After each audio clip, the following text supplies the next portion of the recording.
हरे कृष्णा. सर्वांचं हार्दिक स्वागत आहे आपल्या भक्तिशास्त्री कक्षेमध्ये.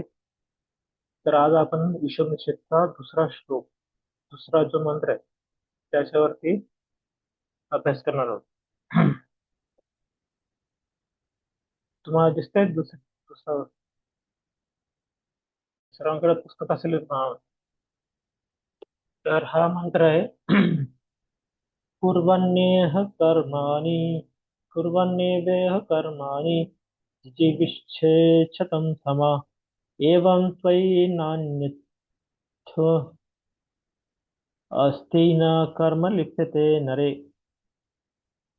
शब्दार्थ आहे कुर्वन सतत करणे, एव अशा प्रकारे, इह या जीवनामध्ये, कर्मानी कार्य, जी जी विशेष जगण्याची इच्छा केली पाहिजे, शतम 100, समा वर्षे, एवं याप्रमाणे राहून, त्वयी तुम्हाला, न नाही, अन्यथा अन्यथा, इथं या मार्गाने, अस्ति आहे, न नाही, कर्म कर्म लिप्तते बंधनात पाडू शकते, नरे मनुष्याला. भाषांतर आहे शिल प्रभुपाद द्वारा. शिल प्रभुपाद की जय. भाषांतर: जर मनुष्य अशा प्रकारे सतत कार्य करीत राहिला तर त्याने शेकडो वर्ष जगण्याची इच्छा केली तरी हरकत नाही, कारण अशा प्रकारचे कर्म त्याला बंधनामध्ये अडकू शकत नाही, अन्यथा इतर कोणतेही पर्याय नाही.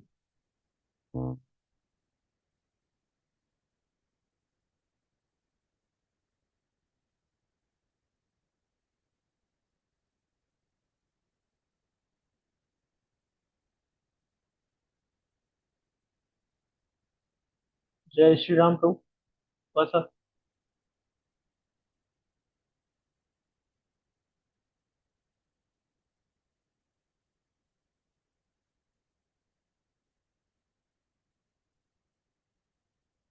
हरे कृष्णा. जय श्रीराम प्रभू. वाचा.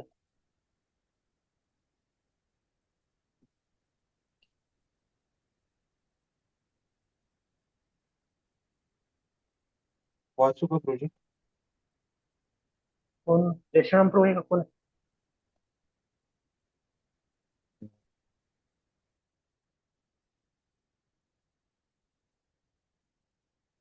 सगळे आहेत ना ऑनलाईन. नुसतं लॉग इन केले. कॅमेरा चालू करूया सगळे एकदा. प्रभूजी तुमचा आवाज कमी येतोय. आवाज आवाज येत नाहीये. काहीच आवाज प्रभूजी येत नाही. आवाज येत नाहीये. आता येतोय. हा हा आता येतोय. ठीक आहे. तर फक्त जय श्रीराम प्रभूंनी चालू करा माईक आणि हे भाषांतर वाचा या श्लोकाचं.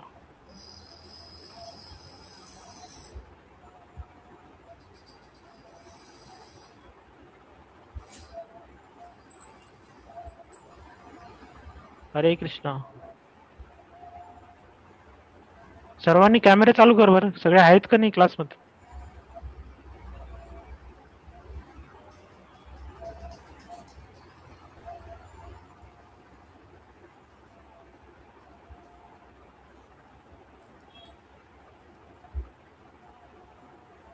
सुनील बोडके कॅमेरा चालू करा. संजय हुड.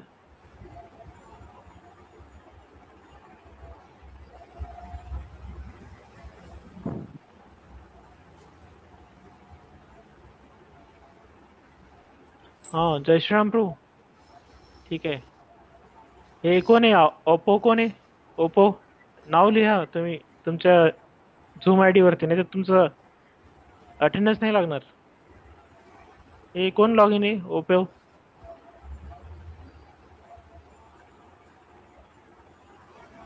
निर्मला जमात. हे मोटोरोला पण कोण आहे?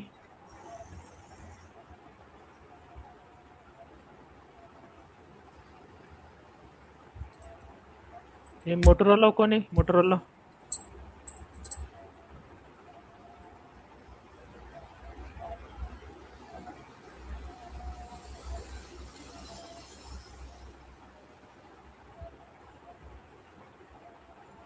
ज्यांचं नाव दिसतंय, नाव लिहिलं नाही त्यांना आम्ही यातनं बाहेर काढून टाकू.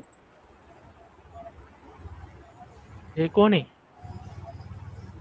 Motorola G. आणि हे ओप्पो कोण आहे?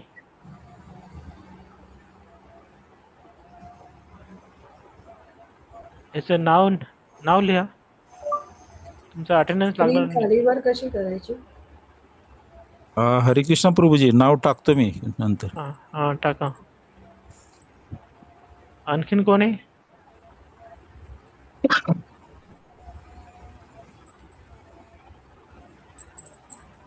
ओके. तर आता हा रोशनी माताजी वाचा. कोण आहे? हो प्रभूजी, वाचते. हा. तात्पर्य: कोणालाही मृत्यू नको असतो. प्रत्येक जण शक्य होईल तितके जगण्याची धडपड करतो. ही प्रवृत्ती केवळ व्यक्तिगत स्तरावरच नव्हे तर सामाजिक, सामुदायिक आणि राष्ट्रीय स्तरावर सुद्धा दिसून येते. सर्व प्रकारच्या जीवांमध्ये जगण्याकरिता कठीण संघर्ष चालू असतो आणि वेदांप्रमाणे हे अगदी स्वाभाविक आहे.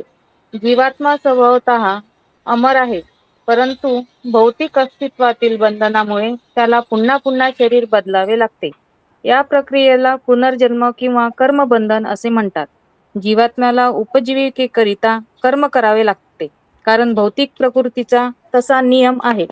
जर त्याने आपले कर्तव्य केले नाही तर तो प्रकृतीच्या नियमाचे उल्लंघन करतो आणि स्वतःला अनेक योनीतील जन्ममृत्यूच्या चक्राला अधिकाधिक बांधून घेतो. अन्य प्राण्यांना सुद्धा जन्ममृत्यूच्या चक्रातून जावे लागते. आत्म्याला जेव्हा मनुष्य जन्म लाभतो तेव्हा त्याला कर्मबंधनापासून सुटका करून घेण्याची सुसंधी मिळते. कर्म, अकर्म आणि विकर्म याचे भगवद्गीतेत अतिशय स्पष्ट विवरण दिले आहे. विहित कर्तव्यानुसार व शास्त्रीय विधीप्रमाणे केलेल्या कार्याला कर्म म्हणतात. जन्म मृत्यूच्या चक्रातून मुक्त करणाऱ्या कार्याला अकर्म म्हणतात. आपल्या स्वातंत्र्याचा दुरुपयोग करून केलेल्या कार्याला, ज्यामुळे अधम योनीत जन्म घ्यावा लागतो, अशा कार्याला विकर्म म्हणतात. बुद्धिमान व्यक्ती वरील 3 कर्मापैकी जन्म मृत्यूच्या चक्रातून मुक्त करणारे कर्म पसंत करतात. साधारण लोक इहलोकात किंवा स्वर्गलोकात प्रतिष्ठेसाठी अथवा उच्चस्तरीय जीवन जगण्यासाठी पुण्यकर्मे करतात. परंतु त्यांच्याहून बुद्धिमान लोक पूर्णपणे कर्मफलापासून मुक्त होऊ पाहतात. पाप तसेच पुण्य दोन्हीही समान रूपात भौतिक क्लेशांना बांधतात याची निश्चिती असल्यामुळे ते पाप पुण्याच्या फलापासून मुक्त करणाऱ्या कार्याच्या शोधात असतात. या मुक्ती प्रदात्या कार्याचे वर्णन ईशोपनिषदात सापडते. श्री ईशोपनिषदातील आदेशांचे भगवद्गीता किंवा गीतापनिषदात अधिक विस्तृत विवरण केले आहे. भगवद्गीतेला गीतोपनिषदाला सर्व उपनिषदाचे सारही म्हटले आहे. भगवद्गीतेत 3.9-16 पुरुषोत्तम भगवान म्हणतात की वैदिक शास्त्रात नेमून दिलेली विहित कर्मे केल्याशिवाय नैष्कर्म्य किंवा अकर्माची अवस्था प्राप्त होणार नाही. ही शास्त्रे मानवी कार्यक्षमतेला अशा प्रकारे नियमित करू शकतात की त्यामुळे त्याला भगवंताच्या अधिकाराचा अनुभव येऊ लागतो. जेव्हा एखाद्याला भगवान श्रीकृष्ण किंवा वासुदेवाच्या अधिकाराचा अनुभव येतो तेव्हा त्याला सकारात्मक ज्ञानाची अवस्था प्राप्त झाली असे समजले जाते.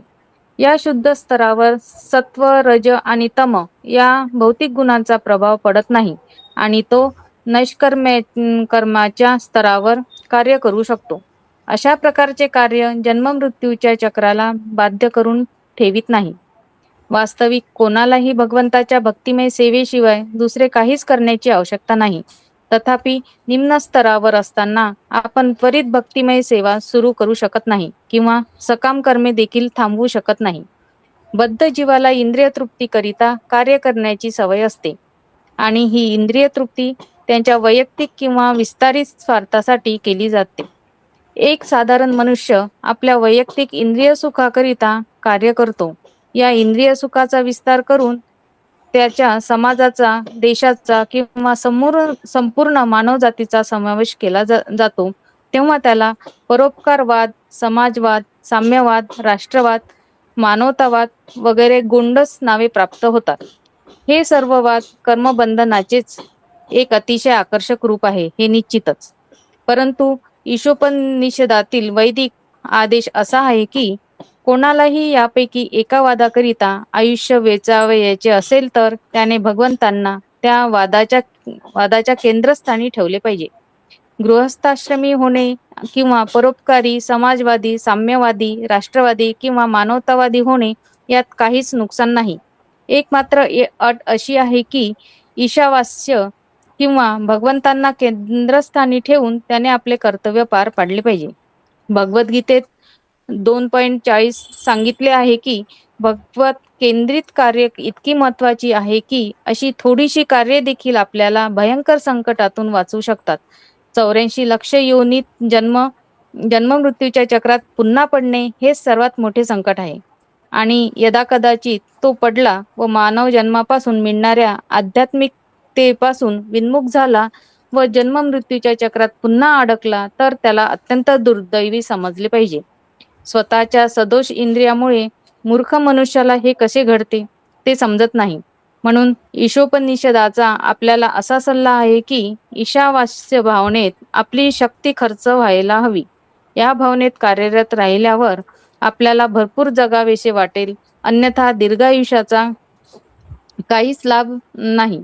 एक वृक्ष शेकडो नव्हे हजारो वर्षे जगत असेल, परंतु अशा जगण्यात भात्याप्रमाणे श्वासोच्छवास करण्यात किंवा श्वान सुकराप्रमाणे पिलांना जन्म देण्यात, मानवतावाद किंवा उंटाप्रमाणे खाण्यात काहीच अर्थ नाही. नास्तिकवादी मानवतावाद किंवा समाजवादाला वाहून घेतलेल्या महापाखंडी जीवनापेक्षा एक नम्र भगवत केंद्रित जीवन अधिक मूल्यवान आहे. श्री ईशोपनिषदाच्या भावनेत केला जाणारा परोपकारही एक प्रकारचा कर्मयोग होतो. भगवद्गीतेत 18.59 अशा कार्याची शिफारस करण्यात आली आहे.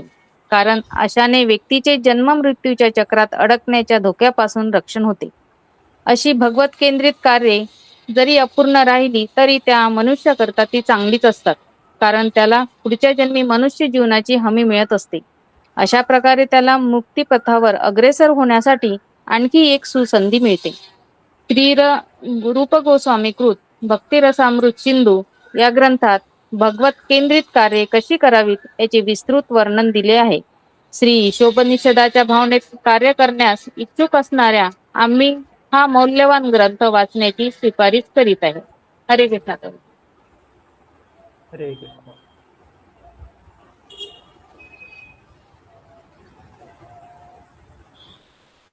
तर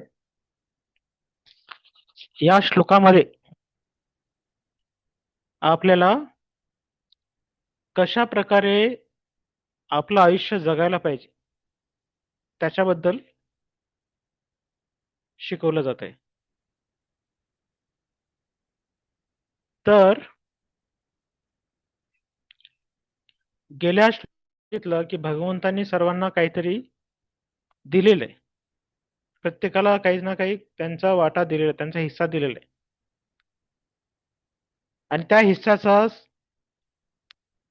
लाभ आपण भगवंतांना अर्पण करू शकतो. तर असं जीवन भक्त जगतात. त्यांना जे काही भगवंताकडनं प्राप्त झालेलं आहे त्याचा ते आदर करतात, त्यांचं ते कृतज्ञता व्यक्त करतात आणि ते भगवंतांना अर्पण करतात. आणि अशा प्रकारे भगवंतांना अर्पण करून ते त्या गोष्टीचा स्वीकार करतात आणि त्यामुळे त्यांना कुठलेच बंधनं त्यांच्यावरती लागत नाहीत. जसं आपण जेव्हा हायवेवरती गाड्या चालवतो तर कुठल्या गाड्यांना टोल लागत नाही? प्रत्येक टोलच्या शेजारी एक हिरवी पाटी असते, भली मोठी पाटी असते. त्यात लिहिलेलं असतं राष्ट्रपती, प्रधानमंत्री असे अमुक अमुक सरकारी लोक, त्यांना कसलंच टोल लागत नाही. कारण त्या लोकांना का टोल लागत नाही? कारण ती लोक देशासाठी समर्पित आहेत. त्यामुळे त्यांना काही सरकार त्यांना किंवा टोल त्यांना लागत नाही. तर अशाच प्रकारे जे व्यक्ती जे भक्त भगवंतांना समर्पित आहेत त्यांच्यावरती कुठलाच कर्माचं बंधन त्यांना लागत नाही. ते सर्व कर्माच्या बंधनातून मुक्त होतात. अन्यथा जर व्यक्तीला काही कार्य करायचं असेल तर त्याला ऋण फेडावं लागतं. आणि व्यक्ती जेव्हा जन्माला येतो त्याच्यावरती भरपूर ऋण असतात. देवर्षी ऋण, त्याच्यावरती देवतांचे ऋण असतं, आईवडिलांचं ऋण असतं, मातृऋण, पितृऋण, गुरु ऋण, असे अनेक अनेक ऋण त्याच्यावरती असतात. एवढंच काय, त्याला त्याच्या घरातले जे जी त्याच्या घरातली वंशातली जी लोक होऊन गेलेत त्यांचं पण त्याच्यावरती ऋण असतं. तर अशा प्रकारे प्रत्येक व्यक्तीवरती ऋण असतं. पण जी व्यक्ती भगवंतांना शरण गेलेली आहे, भगवंतांना समर्पित आहे, त्या व्यक्तीला मात्र कसलंच ऋण लागत नाही. कारण त्यांचं जीवनच भगवंतांना समर्पित आहे. तर अशा प्रकारे जे संन्यासी जे भगवंतासाठी आयुष्य अर्पण केलेत त्यांना कसलाच त्यांच्यावरती बंधन लागत नाही. तर इथं आपल्याला प्रभुपाद सांगतायत या श्लोकामध्ये भगवत प्रित्यर्थ कार्य करायला आपल्याला शिकवलेले. तर या जगातली समस्या काय आहे आणि ती कशामुळे आपल्यावरती ती समस्या आपल्याला भोगावं लागते आणि ती समस्या आपल्यावरती आपल्याबरोबर कायम का राहते, ते आपल्याला या श्लोकात सांगितलेलं आहे. मग त्या जी समस्या आहे त्याचं निराकरण काय, कधी आपण या समस्येतनं बाहेर पडू शकतो. तर ह्या समस्येचं जे समाधान आहे ते कसं काम करतं आणि अशा समाधानकारी उपायाचं आपण जर अवलंबन केलं तर त्यामुळे काय फायदे होतात त्याच्याबद्दल प्रभुपाद सांगतायत. आणि हे सर्व कशा प्रकारचे भगवत कार्य आपण करायला पाहिजे याची यादी कुठे दिलेली ते सुद्धा प्रभुपादांनी या श्लोकाच्या तात्पर्यात सांगितलेले. तर हा श्लोक आपल्याला शिकवतो की कसं आपलं आयुष्य जे पूर्वीच्या काळी 100 वर्ष असायचं, आताच्या काळी 30, आताच्या काळी 60, 70, 75, 80 जास्तीत जास्त असं आयुष्य होत चाललंय.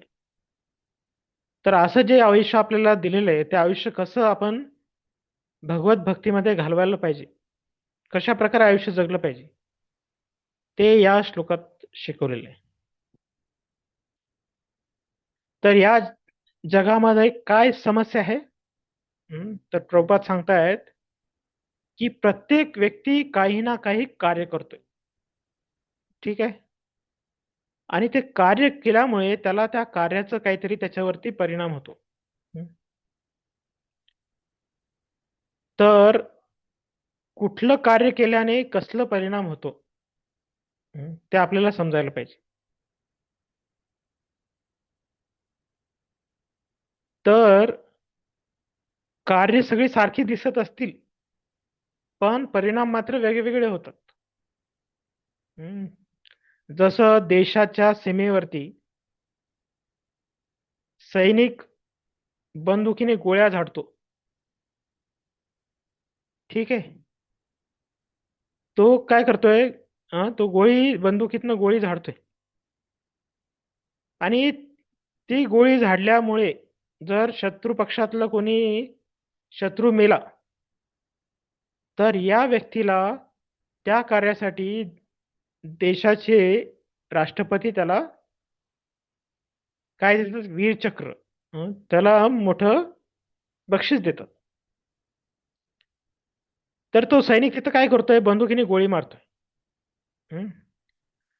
तो सैनिक जर त्याच्या गावामध्ये आला आणि त्याने तीच बंदूक घेतली, त्याच गोळ्या भरल्या आणि गावातल्या लोकांना मारलं, तर काय होतं? त्याला जेलमध्ये टाकलं जातं. आणि जेलमध्ये गेल्यावर तो व्यक्ती म्हणेल, तो सैनिक म्हणला, अरे मी तर सीमेवरती पण गोळ्या मारत होतो, त्यावेळेस तर तुम्ही मला पुरस्कार दिला, आणि आता गावात मी गोळी मारली तर काय प्रॉब्लेम? ठीक आहे, हे एक उदाहरण. दुसरा, बँकेमध्ये कॅशियर असतो. तो पैसे बँकेचे मोजतो.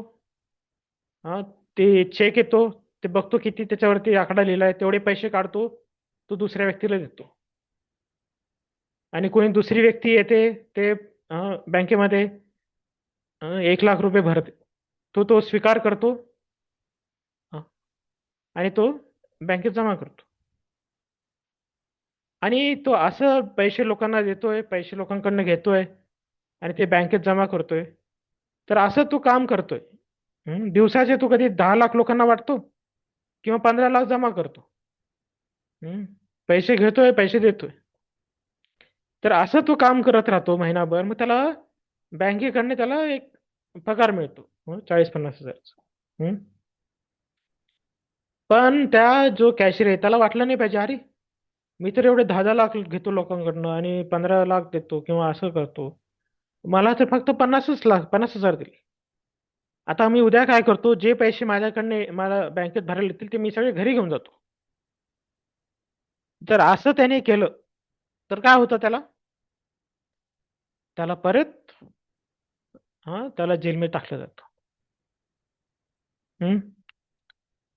आता तिसरं उदाहरण, एखादा चोर येतो, त्याच्याकडे चाकू असतो, आणि तो चाकू दुसऱ्याच्या पोटात खुपसतो. तर अशा चोराला काय करतात? ते कैद करतात.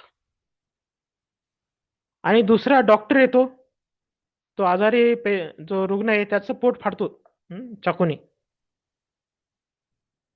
तर ते पोट फाडून त्याच्यातलं ते काय, जे काही जंतू झाले असतील किंवा जे काही त्याला त्रास होत असेल, अ, ते सगळं तो बाजूला करतो आणि परत शिवून तो त्या रुग्णाला ठीक करतो. तर त्या पोट फाडण्यासाठी त्याला पैसे दिले जातात.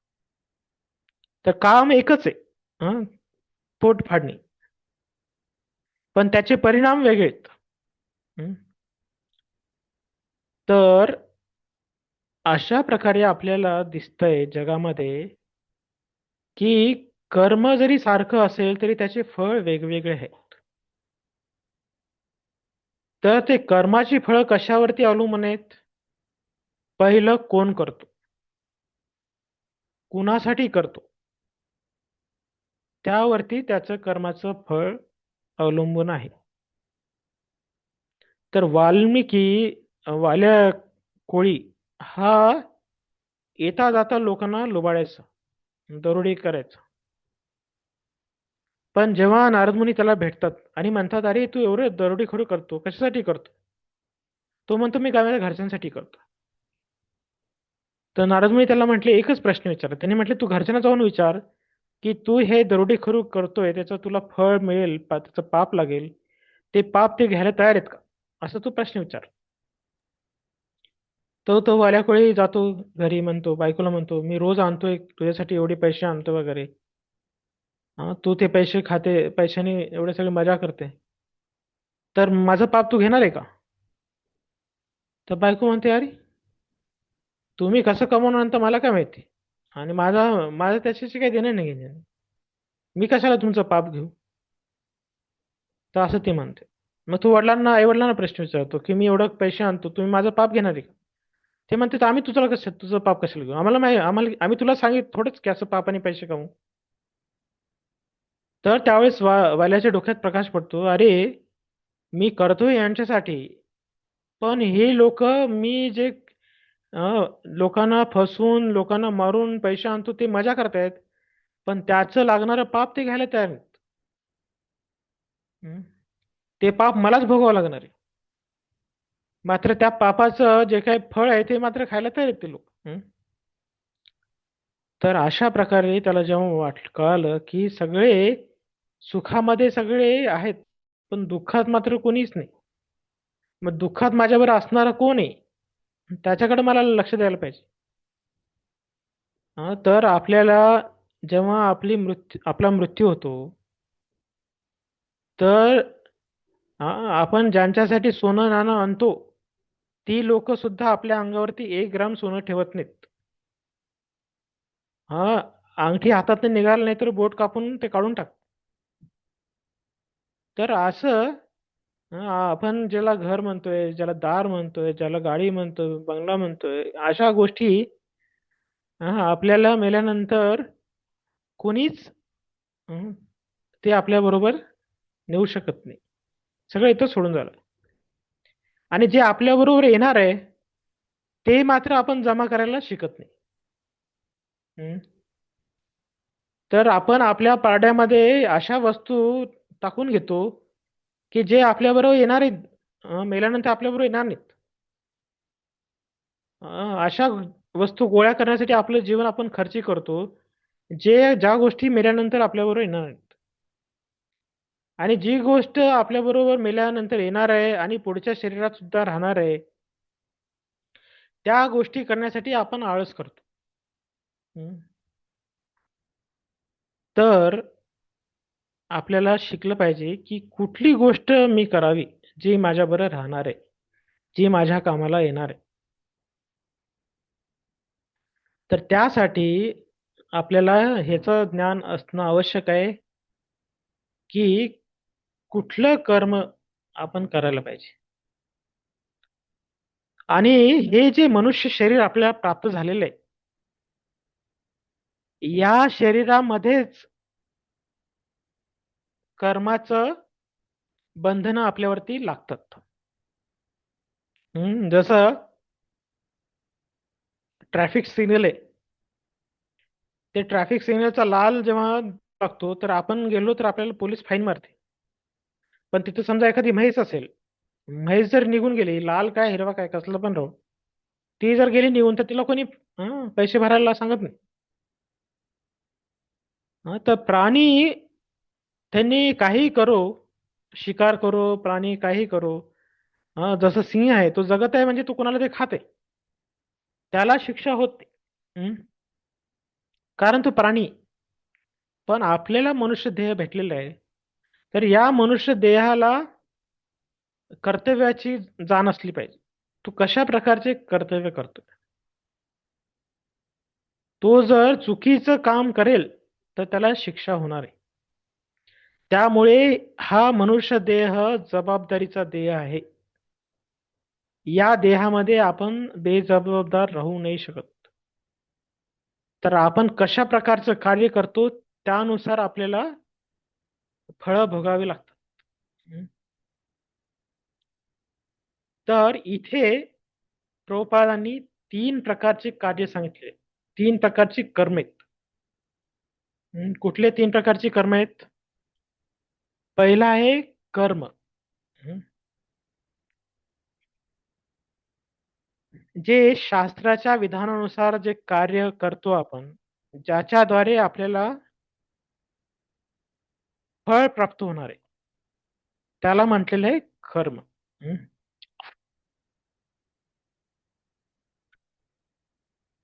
आणि दुसरं आहे हं, अकर्म. हे असं भगवत कार्य असतं की ज्याचं आपल्याला भौतिक जगातलं काहीच फळ मिळत नाही, त्याचं फळ आपल्याला आध्यात्मिक जगात मिळणार आहे. त्याचा लाभ आपल्याला आध्यात्मिक जगासाठी असणार आहे. आणि तिसरं आहे विकर्म. तर विकर्मामध्ये हे असे अघोरी कर्म आहेत ज्याद्वारे आपल्याला नरक यातना भोगावे लागते. हे शास्त्राच्या विरुद्ध केलेले कार्य म्हणजे विकर्म आहेत. तर शास्त्रानुसार कार्य केलं ते कर्म आहे, पण त्यामध्ये आपल्याला पुण्य मिळतं. कर्म जेव्हा आपण शास्त्राप्रमाणे करतो कर्मकांडाचं जे अनुसरण करून आपण जे कर्म करतो, होम हवन वगैरे करून आपण जे कर्म करतो, त्याचं आपल्याला काय मिळतं? पुण्य मिळतं. ठीक आहे, हे एक कर्म. दुसरं आहे अकर्म. अकर्म म्हणजे भगवंतांच्या संतुष्टीसाठी, भगवंत प्रित्यर्थ भक्तांसाठी आपण जे भक्तिमय कार्य करतो, त्याचं फळ पुण्य नाही किंवा पाप नाही, त्याचं फळ आहे भक्ती. आणि अशा भक्ती केल्याने व्यक्ती भगवत धामात जाण्यास पात्र होतो. ठीक आहे. आणि तिसरं आहे विकर्म. विकर्म म्हणजे शास्त्राच्या विरुद्ध केलेले कार्य, मनाला वाटेल तसं केलेले कार्य, कुणाला न भीता, न घाबरता आपल्याला जसं वाटेल तसं कार्य केलं. हं.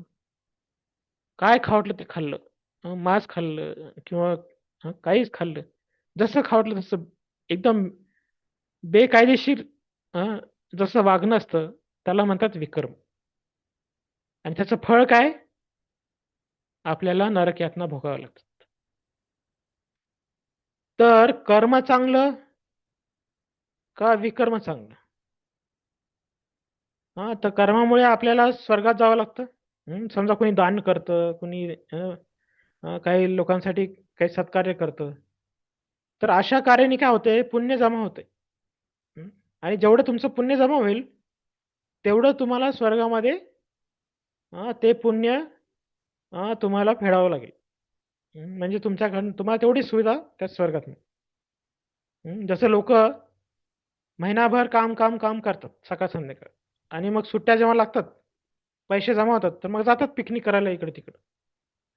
तिथं लॉजवरती राहणार, तिथं काहीच काम करणार नाही, मस्त फिरत राहणार वगैरे वगैरे. आणि पैसे संपले, मग परत गावात येऊन परत कामाला लागतात. तसं कर्म आहे. कर्माने काय होतं? आपलं पुण्याचा संचय वाढतो, आणि तो संचय वाढलेला आपल्याला स्वर्गलोकात घेऊन जातो. आणि तिथं ते जे पुण्याची राशी आहे ते संपून जाते, आणि मग ती संपल्यानंतर व्यक्ती परत या भूतलावरती येतो. तर पुण्य आपल्याला वरती नेतं, आणि जे विकर्म आहे, जे पाप करणारी कर्म आहे, त्याचा जर साठा वाढला, पापाचा घडा भरला, मग व्यक्ती नरकात जातो.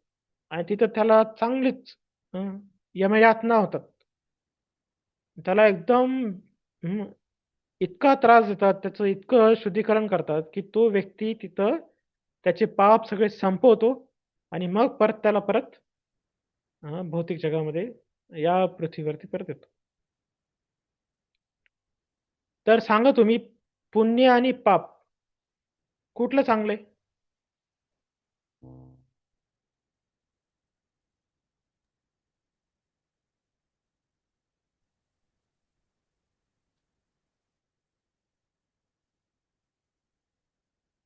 माझा प्रश्न कळाला का तुम्हाला?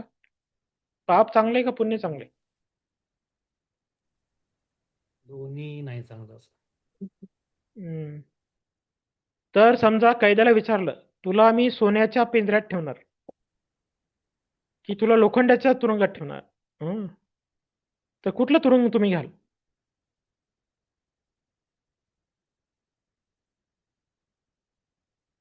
तर तुरुंग तुरुंगच आहे, तो सोन्याचा असो की लोखंडाचा असो, ते तुरुंगच आहे. त्या प्रकारे पाप काय आणि पुण्य काय? आपण जर या भौतिक जगात वरती जाऊ, परत खाली येऊ, खाली जाऊ, परत वरती येऊ, असं जर जन्म मृत्यूच्या चक्रात आपण खालीवर करत राहणार आहोत, तर त्या पापाला आणि त्या पुण्याला काही किंमत आहे का? नाहीये.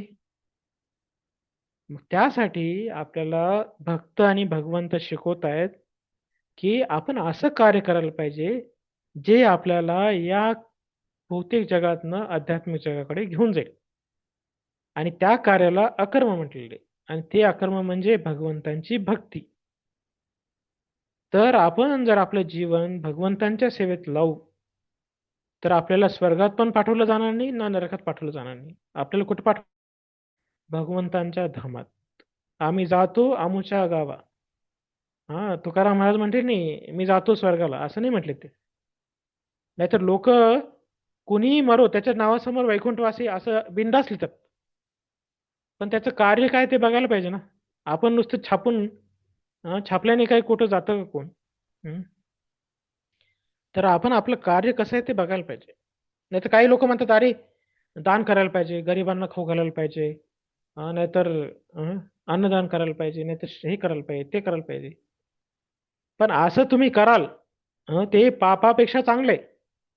पण तुम्ही जर गरिबाला काही दिलं तर त्याला तुम्ही आता देताय, पण त्याला तुम्ही जे दिले ते तुम्हाला परत मिळणार आहे, त्यासाठी तुम्हाला परत या भौतिक जगात यावं लागेल.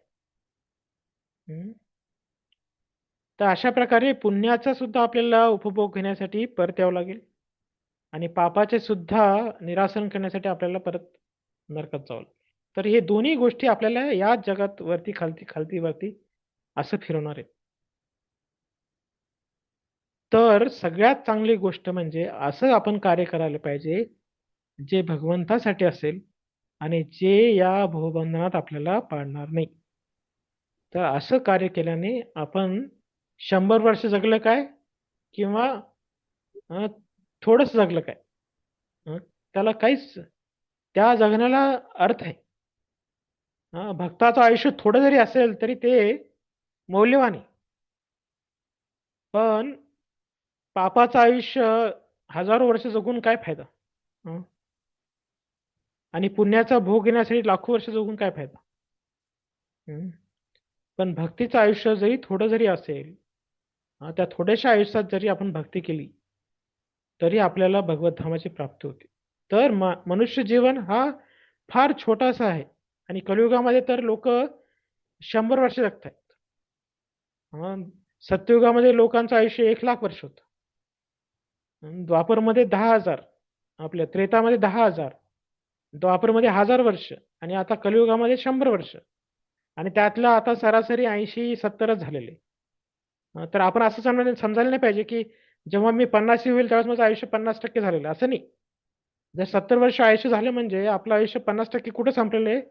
जेव्हा आपलं आयुष्य 35 वर्ष झालंय ना, तिथंच आपण 50% आपलं आयुष्य संपलेलं आहे.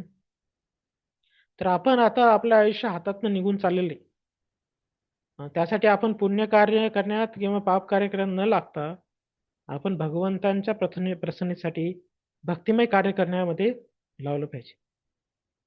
ठीक आहे, आपल्याला अन्नदान करायचंय, पण कुठलं अन्नदान करायला पाहिजे?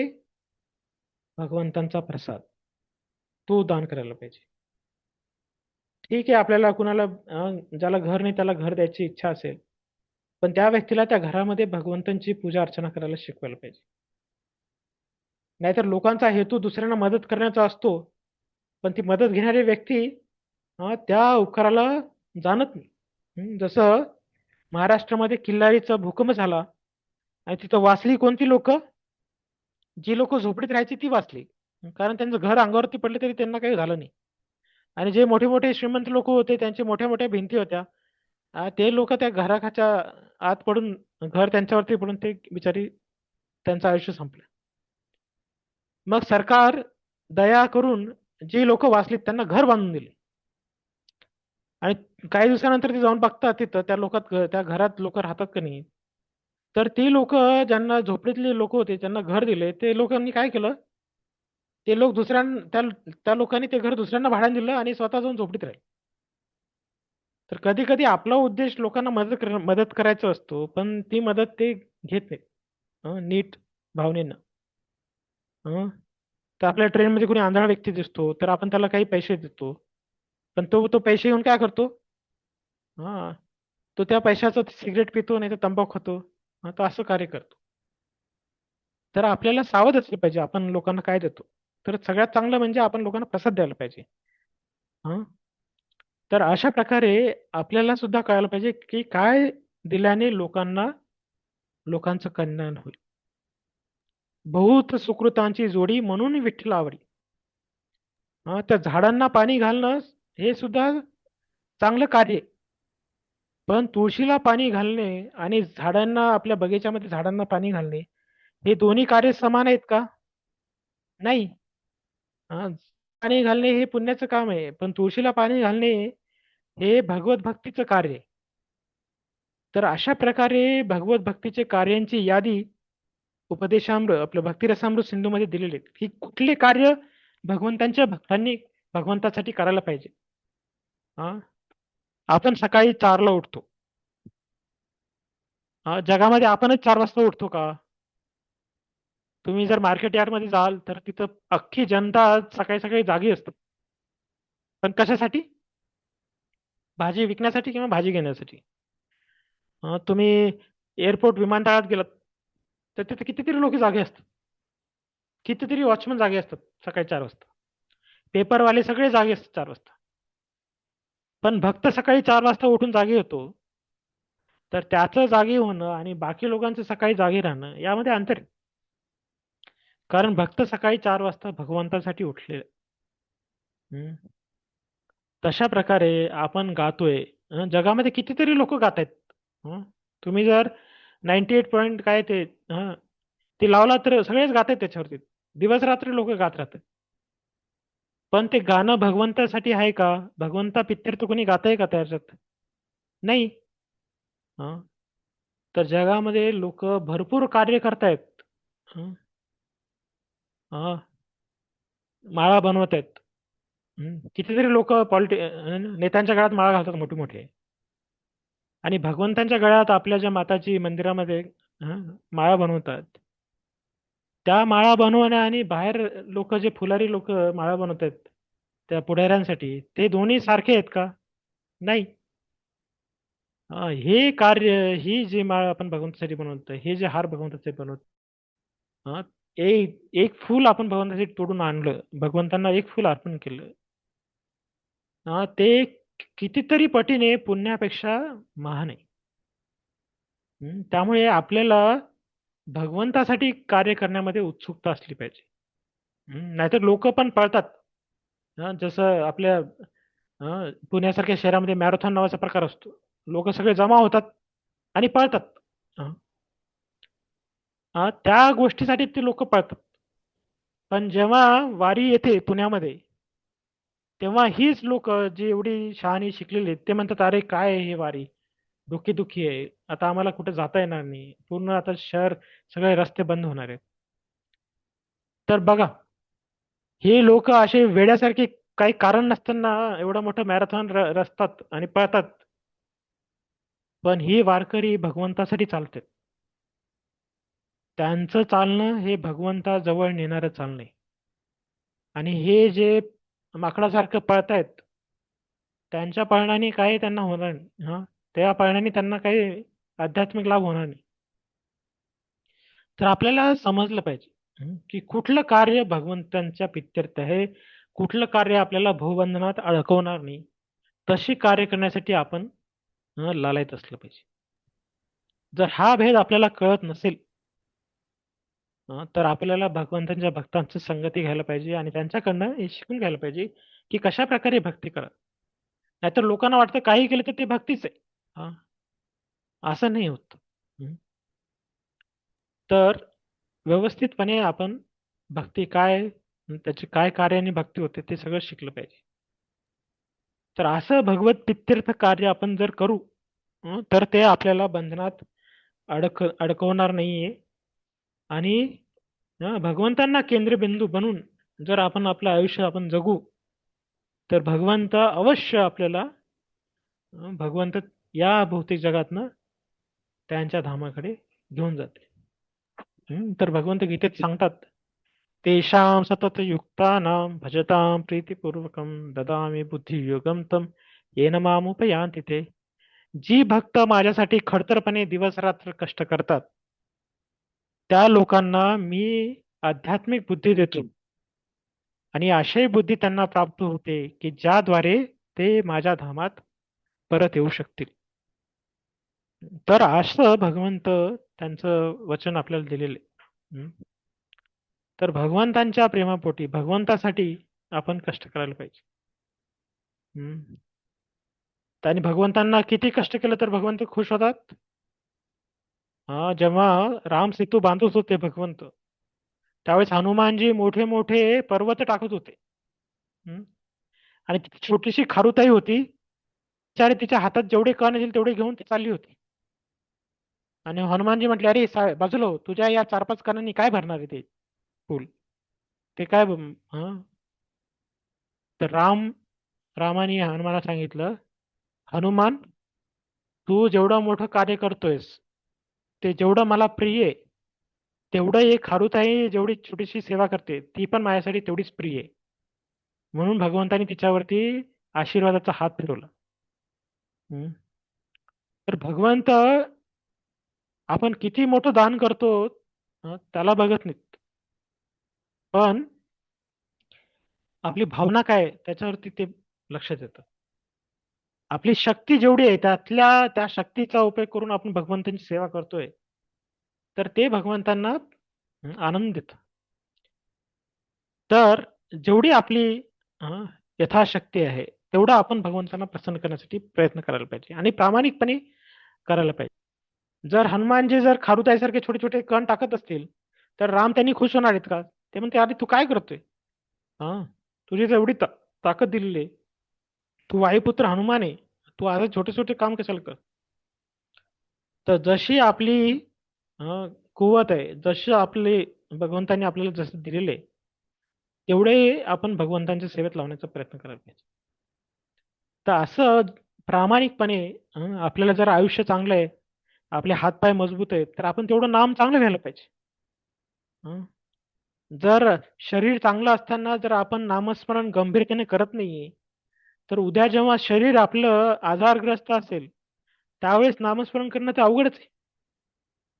आता शरीरात काहीच दुखत नाहीये तरी आपण असं नाम भगवंताचं नाव असं एकदम जीवावरती आल्यासारखं घेतलं, तर जेव्हा आपलं शरीर अं, असं अंथरुणावरती खिळून पडेल त्यावेळेस कसं आपण नाव घेणार? हं?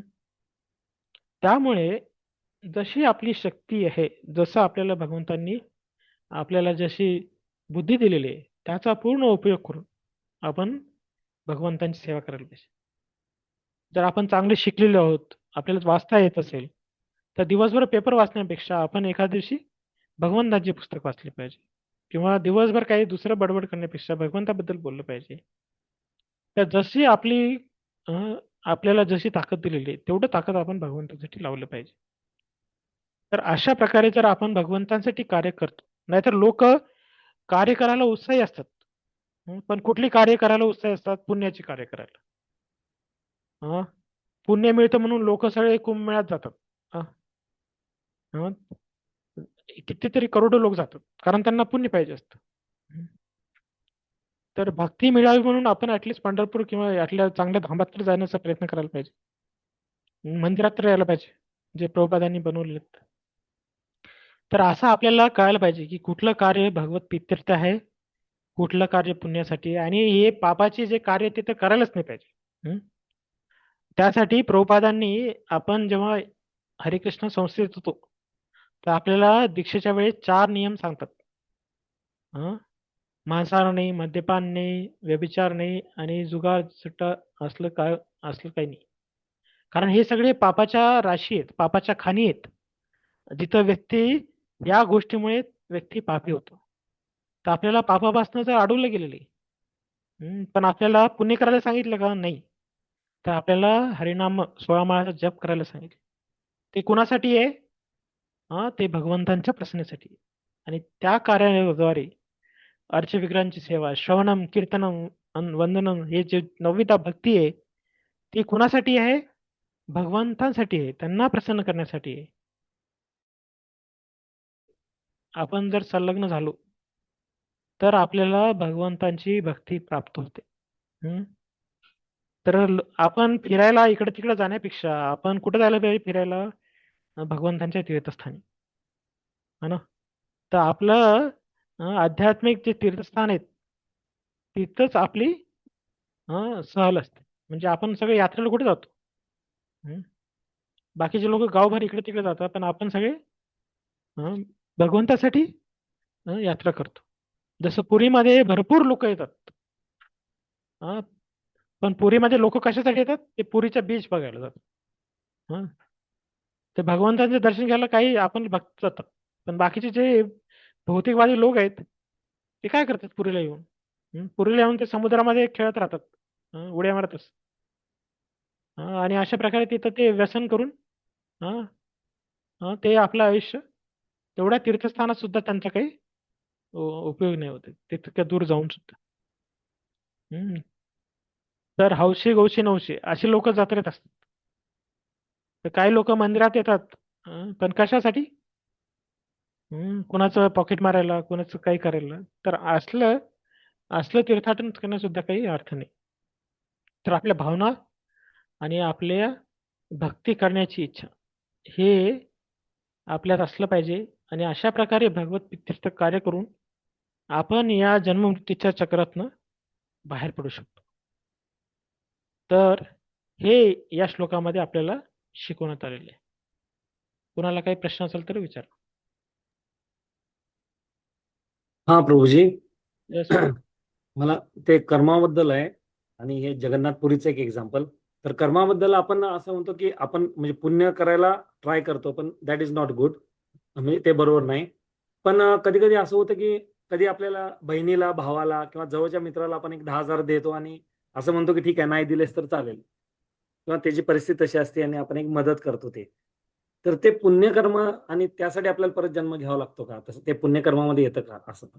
नाही नाही, भक्तांनी जर दुसऱ्यांना मदत केली तर हा. काही हरकत नाही. कारण आपण भगवंतांसाठी कार्य करतोयच, पण त्यांना आपण ऍटलिस्ट हरिनाम तरी घ्यायला द्यायला पाहिजे. तुम्ही 10,000 रुपये देताय तर कमीत कमी त्यांच्याकडे एक माळ तरी जप करून घ्या. त्याच्याशिवाय त्यांना मदत करण्यात काही अर्थ नाही. बरं, अच्छा. त्यांना थोडं तरी त्यांना म्हणा तुम्ही 10,000 देतो मी तुला, पण नंतर जर तुला परतफेड करायचं असेल तर तू हुंडीमध्ये एक 100 रुपये तरी टाक किंवा एक माळ जप तरी कर. तर त्यांना हा. आपण भगवंताकडे वळवायला प्रयत्न करायला पाहिजे. नुसतं पैसे देऊन त्यांना त्यांच्या त्या भौतिक जगात ठेवण्यात काही अर्थ नाही. त्यांना आपण मदत करतो. भिकाऱ्याला सुद्धा आपण समजा 5 रुपये देतो, आपल्याकडे प्रसाद नसेल तर कुणी आपल्यासमोर हात पसरला तर त्याला खाली रिकामा नाही ठेवायला पाहिजे, त्याला काहीतरी द्यायलाच पाहिजे. पण त्याच्याकडनं हरिनाम तरी घेऊन आपण त्याला द्यायला पाहिजे. नुसतं देण्यात काही अर्थ नाही. आपण कुत्र्यांना जरी खाऊ घातलं तरी त्यांना आपण काय प्रसाद खाऊ घालतो. आपल्या घरात काही चिमण्या येत असतील त्यांना आपण भगवंताचा प्रसाद खाऊ घालतो, तर त्या चिमण्या बिचाऱ्या इकडे तिकडे खात असतील.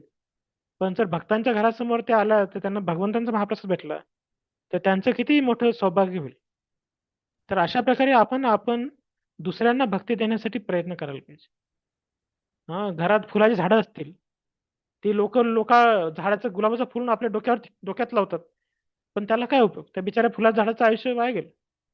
पण तेच फुल आपण जर भगवंतांच्या चरणावरती ठेवलं तर ते झाडाला सुकृती मिळेल, कारण त्या झाडाला हातपाय नाहीत. तो स्वतःहून मंदिरात जाऊ शकत, पण आपल्याला हातपाय दिले. आपण ते झाडाचं फुल घेऊन भगवंतांना अर्पण केलं तर त्या झाडाला अजून चांगल्या प्रकारे त्याची लवकरात लवकर भगवंताकडे त्याचं मार्ग अग्रेसर होईल. तर असं आपण कार्य करायला पाहिजे. हो, धन्यवाद प्रभूजी. आणि दुसरं आधी होतं की काही मित्र विचारतात ना, अरे तुम्ही जगन्नाथपुरीला जाऊन आलाय, पुरीमध्ये काय काय बघायला आहे? तर आपण म्हणतो की हा, जगन्नाथ जे आहेत बाकी आहेत आणि बीच ही खूप सुंदर आहे, बीच मध्ये पण तुम्हाला मजा येईल असं. तर तसंही सांगितलं पाहिजे का कसं? म्हणजे पण आपला जे आपलं त्यांच्या कशावरती जोर देतो ते महत्वाचं आहे. आपण नुसतं बीच बीच बीच करत राहिलो तर मग काही उपयोग नाही. तर आपण मंदिरावरती जोर द्यायला पाहिजे आणि त्यांना सांगायचं बीच पण आहे असं सांगायचं. आणि तू मंदिरात नक्कीच जाऊन ये असं त्याला आपण सांगायला पाहिजे. ठीक आहे, धन्यवाद प्रभूजी. ठीक आहे.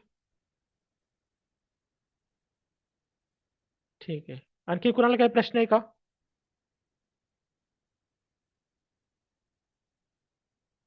तर आपण आता तिसऱ्या श्लोकाकडे जाऊ.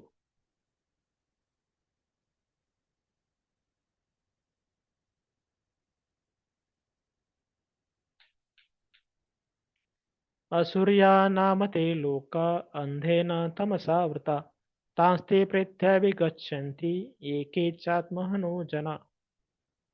असुर्या असुराकरिता नाम या नावे प्रसिद्ध आहेत.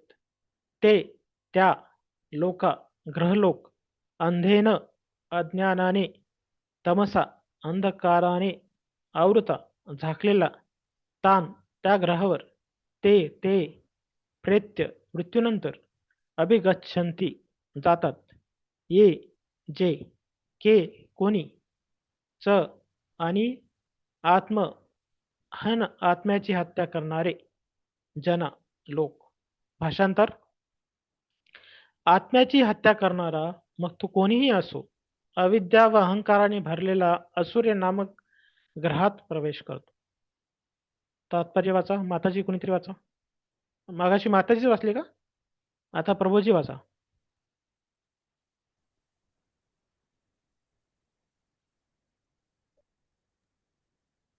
मी वाचू प्रभू. हा वाचा. तात्पर्य बाय हिज डिवाइन ग्रेस अभय चरणारविंद भक्तिवेदांत स्वामी प्रभुपाद श्री प्रभुपाद की जय.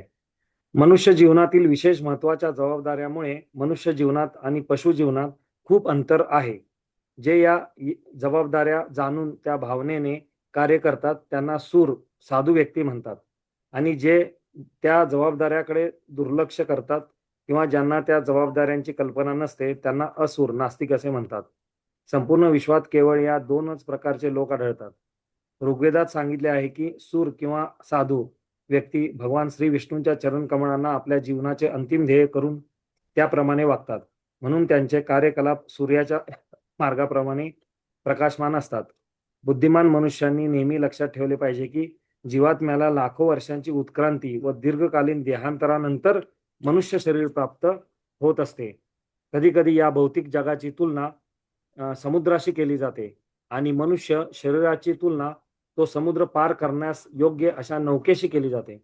वैदिक शास्त्रे आणि आचार्य साधू संत यांची तुलना कुशल नाविकाबरोबर केली आहे आणि मानव देहाच्या सोयींची तुलना नावेला इच्छित स्थळी जाण्यास मदत करणाऱ्या वाऱ्याबरोबर केली आहे. इतक्या सोयी असूनही जर एखाद्या मनुष्य जीवनाचा उपयोग आत्मसाक्षात्कारासाठी केला नाही तर त्याला आत्म हा किंवा आत्म्याचा वध करणारा असेच म्हणावे लागेल.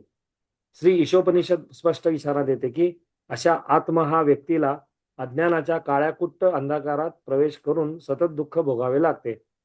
डुक्कर, कुत्रा, उंट, गाढव इत्यादी प्राण्यांच्या आर्थिक गरजा आपल्या इतक्याच महत्वाच्या आहेत, परंतु या प्राण्यांच्या आर्थिक समस्या अत्यंत घृणास्पद आणि किळसवाण्या परिस्थितीत सोडविल्या जातात. मनुष्याला निसर्ग नियमानुसार सुखी जीवनाकरिता सर्व सुख सोयी दिल्या जातात, कारण मनुष्य जीवन पशु जीवनापेक्षा अधिक महत्वपूर्ण आणि मौल्यवान आहे. मनुष्याचे जीवन डुकराच्या जीवनापेक्षा अधिक चांगले आहे का? का आहे? एका उच्च पदस्थ अधिकाऱ्याला सर्व सोयी दिल्या जातात, परंतु साधारण कारकूनला त्या मिळत नाहीत. असे का? याचे उत्तर असे की त्या अधिकाऱ्याला खूप जबाबदारीची कामे करावी लागतात. त्याचप्रमाणे सदैव पोटाची भूक शमविण्यात मग्न असलेल्या पशुंपेक्षा मनुष्याला अधिक जबाबदारीची कामे करावी लागतात. तरी देखील आधुनिक आत्म हा संस्कृतीने केवळ भुकेल्या पोटाच्या समस्या वाढविल्या आहेत. आम्ही जेव्हा आधुनिक सभ्य माणसाकडे एक खरा पशुच जाऊन त्याला त्याच्या व्यवसायाविषयी विचारतो तेव्हा तो उत्तर देतो की आपल्याला केवळ उदरभरणासाठी कार्य करावायचे आहे आणि आत्मसाक्षात्काराची मुळीच गरज नाही. आत्मसाक्षात्काराच्या आवश्यकतेची निंदा करून कठोर मेहनत करण्याची त्याची तयारी असूनही बेकारीच्या समस्येचा प्रश्न अत्यंत क्रूर निसर्ग नियमामुळे त्याला सतत भेडसावत असतो. हे मनुष्य शरीर आपल्याला गाढव व डुक्कर यांच्याप्रमाणे राबण्याकरिता नसून जीवनाची परमावधी प्राप्त करण्यासाठी दिलेले आहे. आपण जर आत्मसाक्षात्काराकडे दुर्लक्ष केले तर इच्छा नसूनही निसर्गाचे नियम आपल्याला कठोर परिश्रम करण्यास भाग पाडतील. सध्याच्या युगात माणसाने गाढवे आणि ओझेवाहू बैलाप्रमाणे राबावे लागत आहे. असुरांना श्रम करण्याकरिता पाठविण्यात येणाऱ्या ठिकाणाची माहिती श्री ईशोपनिषदातील या मंत्रात दिली आहे. मानवी कर्तव्ये करण्यात असफल ठरलेल्या मनुष्याला असूर्य नामक ग्रहावर जन्म घ्यावा लागतो आणि नीच योनीत प्रवेश करून अज्ञान व अंधारात कठोर मेहनत करावी लागते. भगवद्गीतेत 6.41.43 असे म्हटले आहे की जर एखाद्याने आत्मसाक्षात्काराकरिता खूप प्रयत्न करून देखील यशस्वी होऊ शकला नाही तर त्याची सूची आध्यात्मिक दृष्ट्या प्रगत ब्राह्मणाचे कुटुंब किंवा श्रीमंत वैश्य किंवा व्यापारी कुटुंबात जन्म मिळतो. भगवत साक्षात्काराच्या प्रयत्नात अयशस्वी झालेल्या व्यक्तीला त्याच्या या जन्मातील प्रामाणिक प्रयत्नांचा मोबदला म्हणून पुन्हा एक संधी दिली जाते, असाच याचा अर्थ होतो. एखाद्या यशस्वी साधकाला अशी संधी राबून प्रतिष्ठित कुटुंबात जन्म मिळत असेल तर यशस्वी साधकाच्या पदाविषयी कल्पनाच केलेली बरी. भगवत साक्षात्काराकरिता केवळ प्रयत्न जरी केला तरी साधकाला श्रीमंत किंवा उच्च कुळातील जन्माची हमी मिळते.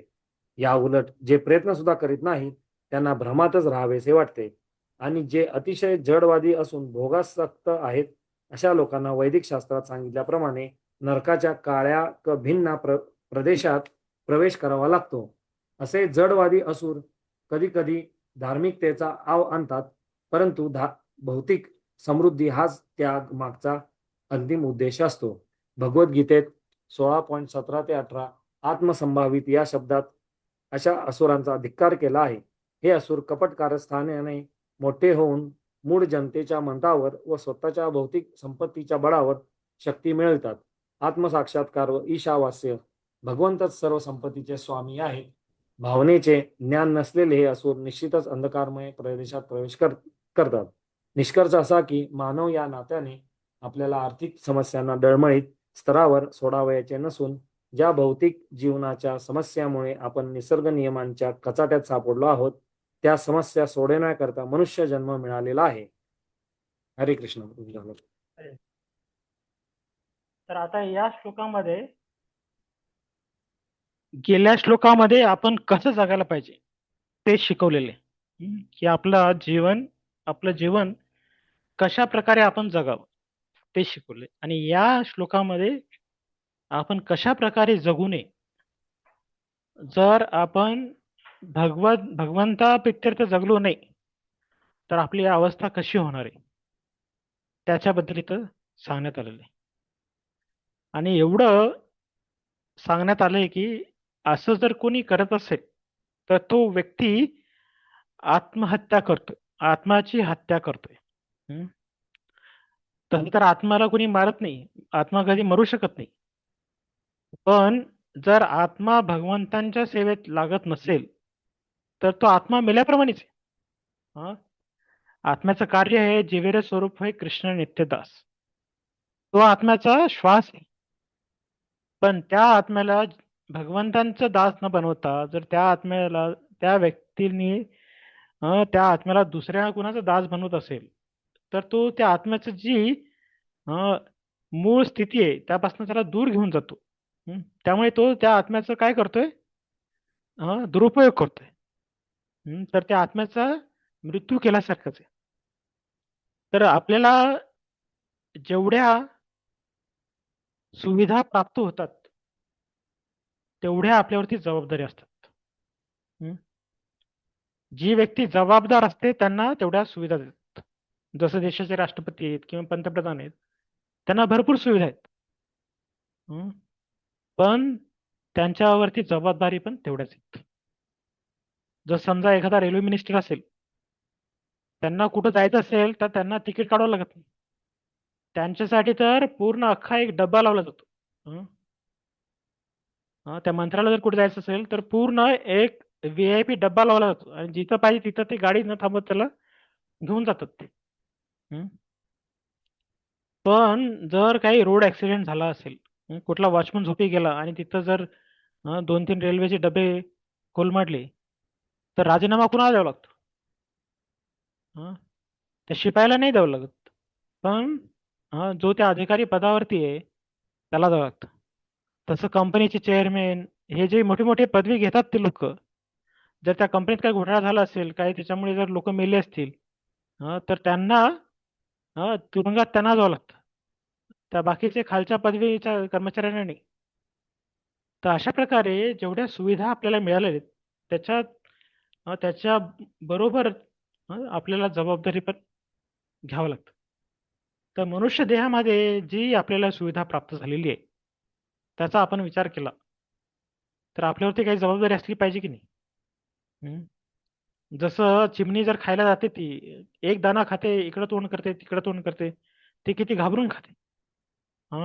जंगलामध्ये प्रत्येक प्राण्याला कितीतरी कष्ट भोगायला लागतो. पाणी सुद्धा सुखाने पाणी पिऊ शकत नाहीत. हरिण सुद्धा चारा सुखाने खाऊ शकत नाही. आणि लोकांना वाटत असेल सिंह जंगलाचा राजा आहे, तो सुखात असेल. नाही, कधी कधी त्याला खायला भेटत नाही, 7-7 दिवस तो उपाशी असतो. आणि नाही सुप्तस्य सिंहस्य प्रविशन्ति मुखे मृग. जरी जंगलाचा राजा जर सिंह असला तरी त्याला स्वतःचं पोट भरण्यासाठी पळावंच लागतं. असं नाही की तो झोपलाय आणि त्याच्या तोंडात येऊन नाही का हरिण तोंडात येऊन म्हणते की मला खा. असं नाही. त्याला पण कष्ट करावं लागतं. तर सगळ्यांना कष्ट करावं लागतं. तर मनुष्य देहामध्ये जी आपल्याला सुविधा प्राप्त झालेली आहे, आपल्याला काय खाण्यासाठी एवढं कष्ट करावं लागत नाही. आपण रात्री झोपलो तर आपण सुखाने झोपतो, पण कुत्री मांजरी रस्त्यावरती झोपतात तर रात्रभर त्यांचा आवाज ऐकू येतो. आपण निवांत झोपलेलो असतो, पण ते बिचारे एकमेकाला चावत असतात, एकमेकाला भुंकत असतात. त्यांच्या नशिबात झोप पण नसते, सुखाची झोप पण नसते. हम्म. तर आपल्याला भगवंताने एवढी सुविधा दिली, तर त्याचं काहीतरी कारण असायला पाहिजे. कशासाठी हे दिलेली? तर आपण फक्त सुखाच्या सुखसोयीसाठी बघतो, पण जबाबदारी काय आहे या शरीरात त्याचं आपल्याला काही ज्ञान होत नाही. तर त्यासाठी इथं सांगितलेलं आहे की मनुष्य देह प्राप्त झालाय तर तुम्ही असे असुरासारखे कार्य करू नका. हम्म. तर गीतेमध्ये एक श्लोक आहे. हम्म.